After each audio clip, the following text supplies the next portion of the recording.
وأتمنى بعده من شيخنا الشيخ الدكتور ليث محمد لعل محمد المكي، وموضوعه المنهج النبوي في تعزيز قيم التعايش الإنساني، فليتفضل مشكورا مأجورا.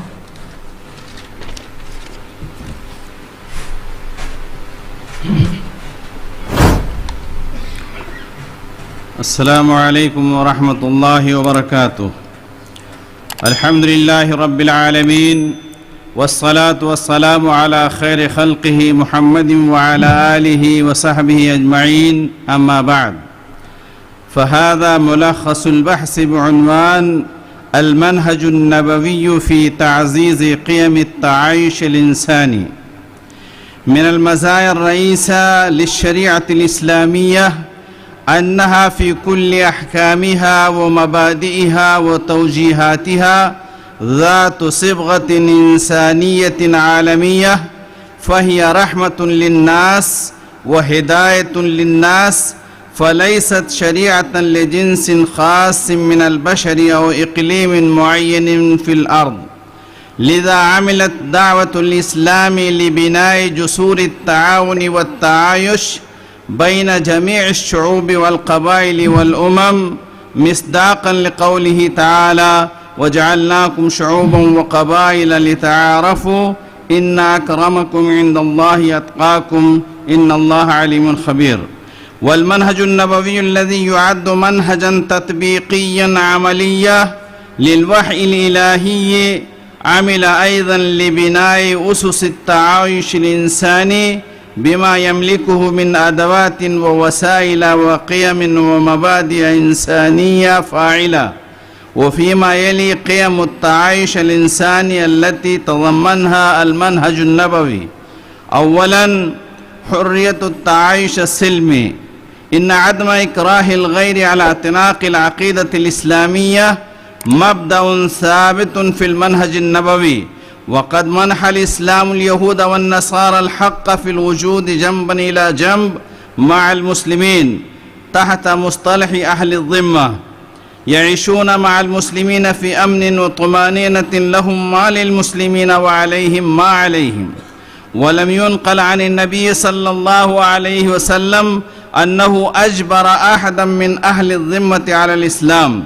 ومن الأدلة العملية على ذلك وجود سائر الأقليات الدينية وحفاظها على كيانها في المجتمع المسلم وبقاؤها إلى وقتنا الحاضر.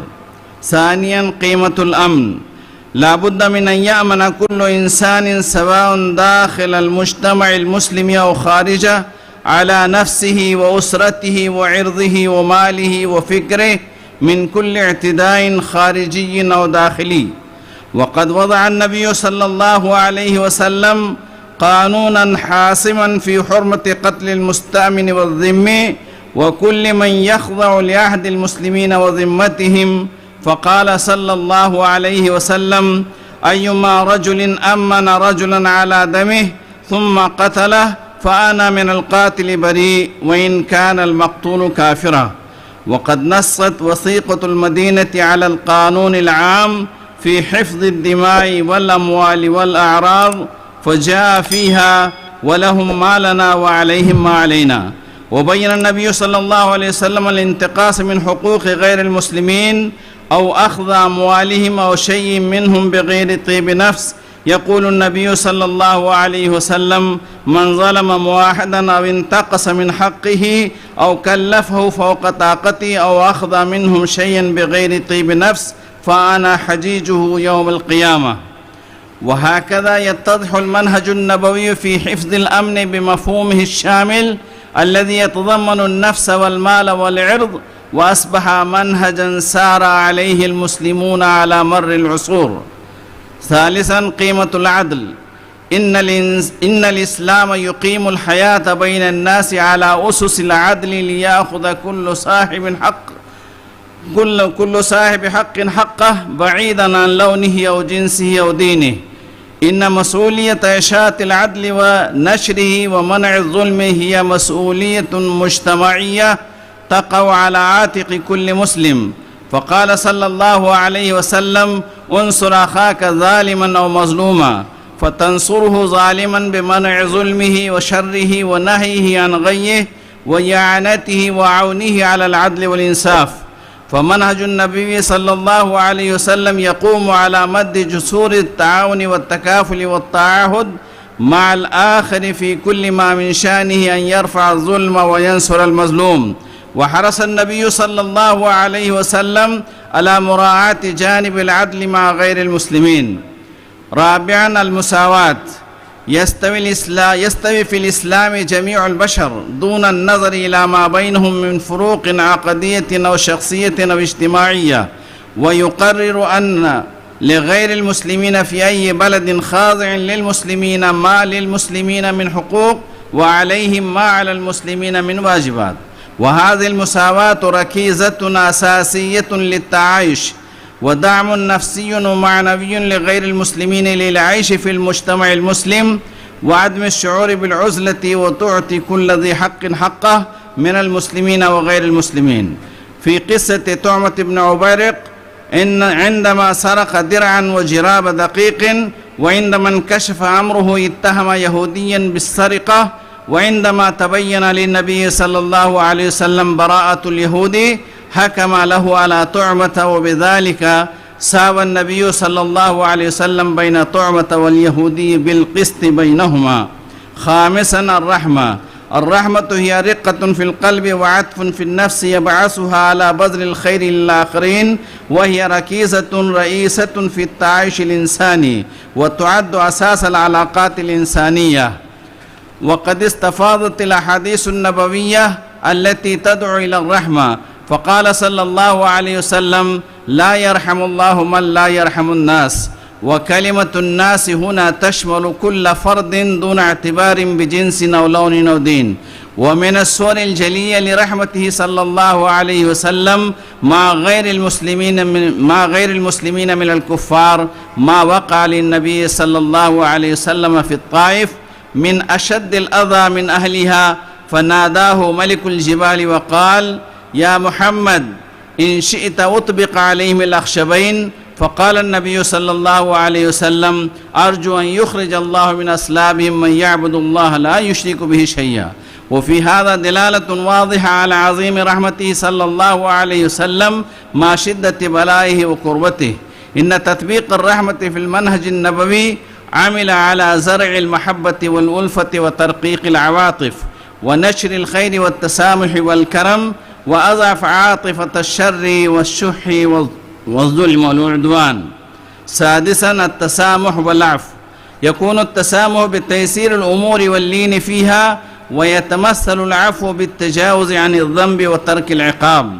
وفي صلح الحديبية تجلت سماحته مع مشرك قريش، حيث قبل شروط الصلح ووقع العقد والصلح مع كفار قريش، مؤثرا السماحة والحكمة التي لم تكن معهودة من قبل على العنف والشدة. وتسامح النبي صلى الله عليه وسلم مع لبيد بن العاصم عندما سحره، فلم يعاقبه النبي صلى الله عليه وسلم ولم ينتقم لنفسه بل تسامح معه. والمتأمل في منهجه صلى الله عليه وسلم يتضح له مدى التسامح والرحمة التي تخلق بها، وعفوه عمن ظلمه، والتسامح مع من أساء إليه. سابعا التعاون. الإسلام لا يكف عن التعاون والعمل المشترك مع أطباع كل ملة ونحلة لإقامة العدل ودفع الظلم وحماية الحقوق والحفاظ على الكرامة الإنسانية من كل اعتداء وبناء الحضارة الإنسانية.